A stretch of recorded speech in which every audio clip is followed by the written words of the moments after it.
আসসালামু আলাইকুম দর্শক। বাংলাদেশের রাজনৈতিক পরিস্থিতি নিয়ে এখন বিদেশি গণমাধ্যমগুলো সোচ্চার হচ্ছে। তারাও তুলে ধরছে যে বাংলাদেশের পরিস্থিতি।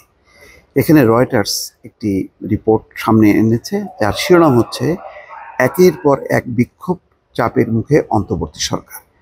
বিক্ষোভ এমন পর্যায়ে পৌঁছে গেছে যে প্রশাসনের কেন্দ্রবিন্দু সচিবালয় পর্যন্ত অচল। সেখানে কর্মকর্তা কর্মচারীরা তারা রাজপথে নেমেছে বা মাঠে নেমে তারা আন্দোলন করছে।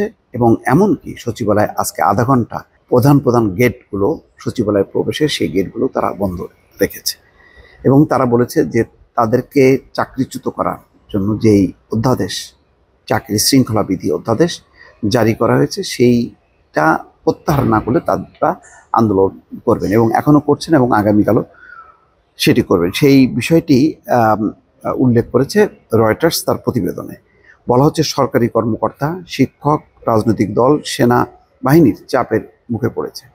সেনাবাহিনী কয়েকদিন আগে দেখেছেন যে রীতিমতো তারা অসন্তোষ ব্যক্ত করেছেন যে এই যে মাসের পর মাস সেনাবাহিনী মাঠে রয়েছে, আইন শৃঙ্খলা পরিস্থিতি, বন্দর, করিডোর, এমনকি নির্বাচন, সব বিষয়গুলো নিয়ে কিন্তু সেনা কর্মকর্তারা খোলাখুলি মত প্রকাশ করেছেন এবং তারা অসন্তোষ প্রকাশ করেছে।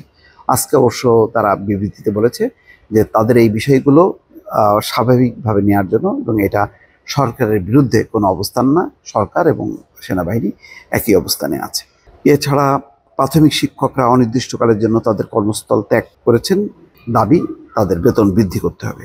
জাতীয় রাজস্ব বোর্ড নিয়ে একটা খুবই খারাপ অবস্থা, যে রাজস্ব আদায়ের গতিটা পর্যন্ত স্লথ হয়ে গেছে, সেটাকে ভেঙে দুই ভাগ করা নিয়ে একটি পরিস্থিতি। তারপরে কয়েকদিন পর সেটি আপাতত স্থগিত রাখা হয়েছে। এর আগে নাগরিক পার্টি, জামাত এবং হেফাজত মিলে শাহবাগে তারা অবস্থান করেছে, যমুনা ঘেরাও করেছে এবং তাদের দাবির মুখে আওয়ামী লীগের রাজনৈতিক কার্যক্রম নিষিদ্ধ করা হয়েছে। বিএনপির মতন প্রধান দল তারাও সন্তুষ্ট না। তারা আলটিমেটাম দিয়েছে, বলেছে 2 মাসের মধ্যে যদি সরকার তাদের দাবি মেনে না হয়, অর্থাৎ ডিসেম্বরের মধ্যে যে নির্বাচন, তাহলে তারা সরকারকে আর সহযোগিতা করবে না। এই অবস্থার মধ্যে ইউনূস সরকার চেষ্টা করছেন রাজনৈতিক দলগুলোর সঙ্গে সমঝোতা বৈঠকও হয়েছে, বিএনপির সঙ্গে হয়েছে, জামাতের সঙ্গে হয়েছে, এনসিপির সঙ্গে হয়েছে, 20টা দলের সঙ্গে 2 দফায় বৈঠক হয়েছে। কিন্তু তারপরও ঢাকা নগরের যে প্রধান একটি ভবন, নগর ভবন, সেই নগর ভবন এখনো পর্যন্ত অবরুদ্ধ।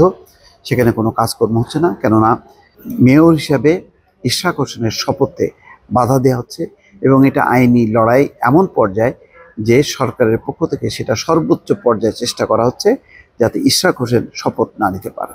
এবং এটাকে কেন্দ্র করে নগর বিএনপি ক্ষুব্ধ। তারা এটা নিয়ে প্রচণ্ড রকম অসন্তুষ্ট এবং তারা এটার জন্য জাতীয় নাগরিক পার্টি তাদেরকে দুষছেন এবং বলছেন যে তাদের পেছনে সরকারের একটা সমর্থন আছে। সব মিলায় যেই পরিস্থিতি, সেই পরিস্থিতিগুলো রয়টার্স তাদের রিপোর্টে উল্লেখ করেছেন। এখানে রয়টার্সের উল্লেখ করা হচ্ছে প্রেস সচিবের বরাত দিয়ে, যে শফিকুল আলম বলছেন, আমরা এখন যুদ্ধাবস্থার মধ্যে আছি।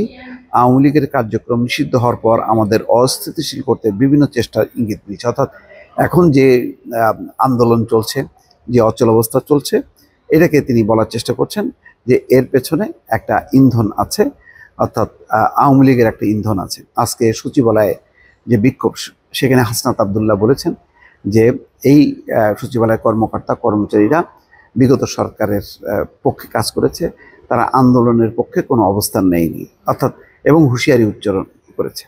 তো সব মিলায় একটা সংঘাতময় পরিস্থিতি। অথচ সেই পরিস্থিতি উত্তরণের জন্য যেই ব্যবস্থা খুব দ্রুত গতিতে নেওয়ার কথা রাজনৈতিক দলগুলোর সঙ্গে আলোচনা করে, অর্থাৎ নির্বাচনী রোডম্যাপ ঘোষণা করা, সংস্কারের রোডম্যাপ ঘোষণা করা, সেগুলো কিন্তু করা হয়নি। এর মধ্যে প্রধান বিচারপতির সঙ্গে ডক্টর মোহাম্মদ ইউনূস বৈঠক করেছেন। কী বিষয়ে বৈঠক করেছেন, কোনো বড় ধরনের পরিবর্তনের ইঙ্গিত আছে কিনা সেটাও কিন্তু পরিষ্কার না। সব মিলিয়ে রাজনৈতিক পরিস্থিতি যে খুব স্বাভাবিক হয়ে গেছে সেটা বলার অপেক্ষা রাখে না। দর্শক, ভালো থাকবেন। আল্লাহ হাফেজ।